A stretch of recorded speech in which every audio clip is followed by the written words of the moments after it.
वो उस कज़न का घर है जिसको मोहम्मद बिन मुरसल ने कत्ल कर दिया था। घर देखने में लग रहा है कि ये कोई बड़ा गरीब शख्स है, लेकिन यहाँ अदलो इंसाफ का मियार ऐसा बुलंद है कि आप हैरान हो जाएंगे इस स्टोरी को सुनकर।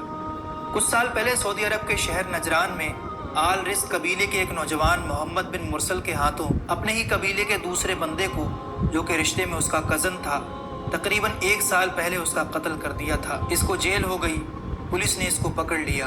अब कई महीने ये केस चलता रहा, लेकिन अभी कुछ ही रोज पहले अदालत ने किसास के तौर पर मोहम्मद बिन मुरसल का सर कलम करने का हुक्म सुना दिया। जैसे उसने दूसरे का खून बहाया, उसका भी खून बहा दिया जाए। अब चूंकि सजा का वक्त करीब आ रहा था, मोहम्मद बिन मुरसल का पूरा कबीला, जिसमें बड़े बड़े सरदार मकतूल के घर माफ़ी तलब करने के लिए जाते हैं और अपने जुब्बे और कमीज उतार कर मकतूल के घर के सामने बैठ जाते हैं।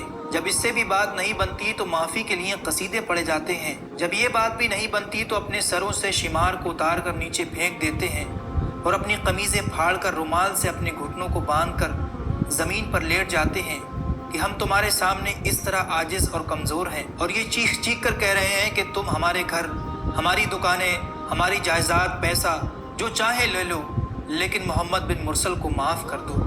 और जिस मकतूल के घर के सामने ये बैठे हुए हैं, वो घर आप ज़रा देखिए कि एक छोटा सा सिंगल रूम का आम सा घर है। ये नहीं कि वो कोई तगड़ा बंदा है, लेकिन जब कानून तगड़ा हो तो अदल व इंसाफ सबके लिए बराबर होता है। जो मरा है उसकी भी तो कोई माँ थी, उसका भी तो कोई बाप था, वो भी तो किसी का बेटा था।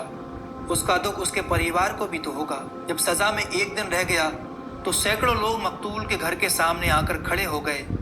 सुबह से शाम हो गई, मिन्नत खुशामतें करते हुए, लेकिन माफ़ी नहीं मिली। और कानून देखिए कि अगर ये माफ़ नहीं करते हैं तो कबीले के एक बंदे की भी ज़रूरत नहीं है जो इनकी तरफ आंख उठाकर भी देख सके। ना कोई सऊदी गवर्नर और ना ही कोई सऊदी ख़ानदान का शाही फ़र्द जो मकतूल को धमका सके या उनको मजबूर कर सके। हाँ, अगर उनके दिल में आई और वो माफ़ कर दें तो ये एक अलग बात है, लेकिन कानून देखिए कि अगर सऊदी अरब का बादशाह भी चाहे तो इस कत्ल को माफ़ नहीं कर सकता। और एक हमारे मुल्क के हालात हैं, इंसाफ तो दूर की बात, यहाँ तो मजलूम ही मुल्जिम बन जाता है। इसी महीने 20 सितंबर को मोहम्मद बिन मुरसल के सर को कलम कर दिया गया, लेकिन जो माफ़ी मांगने का अंदाज था उसने पूरे अरब को रुलाकर रख दिया। और ये शायद वाहिद ऐसा कातिल है जिसके लिए पूरी दुनिया में दुआएं हो रही हैं। इसके बारे में दोस्तों अपनी कीमती राय कमेंट बॉक्स में